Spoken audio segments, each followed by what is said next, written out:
வணக்க மக்களை, சற்று முன்வைக்கப்பட்ட மிக முக்கியமான தகவல் ஒன்று வெளியாக இருக்கிறதாம். எடப்பாடியில் தாவேக்காவின் வெற்றி விழாவா?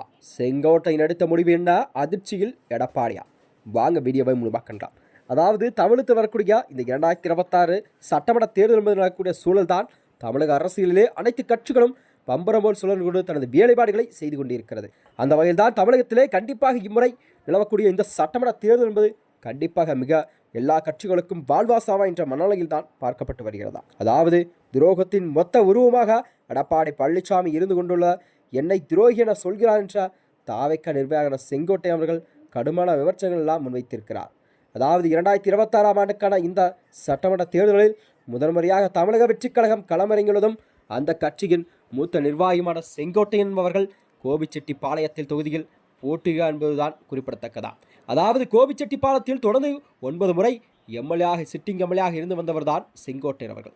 செங்கோட்டையன் தற்பொழுது தாவேக்காவில் இணைந்து மீண்டும் அதே தொகுதியில் போட்டியிடுவது என்பது அரசியலில் ஒரு பரபரப்பை கிளப்பியிருக்கிறது. அவர் தீவிரமாக தனது தேர்தல் பரப்புரை மேற்கொண்டு வருகிறார். அதாவது அதிமுகவிலிருந்து தாவேக்காவுக்கு சென்ற செங்கோட்டையன் எடப்பாடி பழனிசாமி மீது கடுமையான விமர்சனங்களை முன்வைத்திருக்கிறார். இந்த நிலையில்தான் செய்தியாளர் சந்தித்த செங்கோட்டையன் அவர்கள், நான் துரோகம் செய்துவிட்டேன் என எடப்பாடி பழனிசாமி சொன்னார். என்ன துரோகம் நான் செய்துவிட்டேன் என?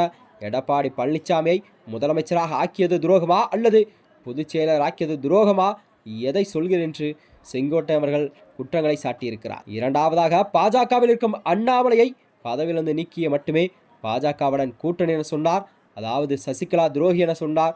ஜெயிலிலிருந்து வரும்பொழுது என்ன உதவியும் செய்யக்கூடாது என்று சொன்னாராம். இதையெல்லாம் சொல்லியிருக்கிறார் செங்கோட்டை அவர்கள். எடப்பாடி மீது அடுக்கடுக்கான குற்றச்சாட்டுகளை முன்வைத்திருக்கிறார். அந்த வகையில்தான் அதாவது 15 நாட்கள் சசிகலாவுக்கு பரோல் கொடுத்தபோது கூட 5 நாட்கள் முடிக்க வேண்டுமென சொன்னார் எடப்பாடியார். டிடிவி தினகரனை கட்சியை விட்டு நீக்கினார், ஓபிஎஸ்ஐ நீக்கிறார். பாஜக அவ்வளவு உதவி செய்த நிலையில் 2024 கூட்டணி இல்லை என சொல்லிவிட்டார். பிரேமலதாவுக்கு ராஜ்யசபா எம்பி கொடுக்காமல் இருந்தாலும் அவரும் கூட்டணி இல்லை என்று சென்று விட்டார்.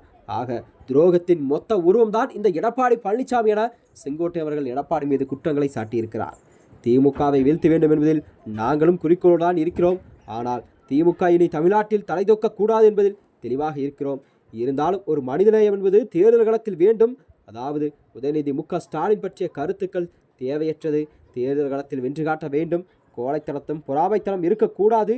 இன்றைக்கு நம்மை பொறுத்தவரை திமுகவை வீழ்த்துவது சக்தியாக தமிழகத்திலே கண்டிப்பாக இந்த தமிழக வெற்றிக் கழகம் கட்சிக்கு மட்டும்தான் உரிமை உள்ளது என்று அவர் கூறியிருக்கிறார். அவர் ஏகப்பட்ட திட்டங்களை அறிவித்திருக்கிறார். அது மட்டுமின்றி விவசாயிகள், ஏழை மக்களின் குழந்தைகள், இலவச கல்வி, நெசவாளர்கள், இப்படிப்பட்ட ஏகப்பட்ட திட்டங்களை அதாவது தமிழக வெற்றிக் கழகத்தின் தலைவர் விஜய் அவர்கள் அறிவித்திருக்கிறார். அவரை வெல்ல இனி தமிழகத்தில் யாரும் இல்லை. தமிழ்நாட்டில் சரித்திரம் அமையப் போகிறது. அனைத்து தொகுதியிலும் அவர் வெற்றி பெறுவார். அடுத்த முதலமைச்சர் விஜய் தான் என்பது மக்கள் எல்லாம் முடிவு செய்துவிட்டார் என செங்கோட்டையன் தெரிவித்திருக்கிறார். மேலும் இது போன்ற வீடியோக்களை தெரிந்து கொள்ள நமது சேனலை மறக்காமல் சப்ஸ்கிரைப் செய்து கொள்ளும். நன்றி, வணக்கம்.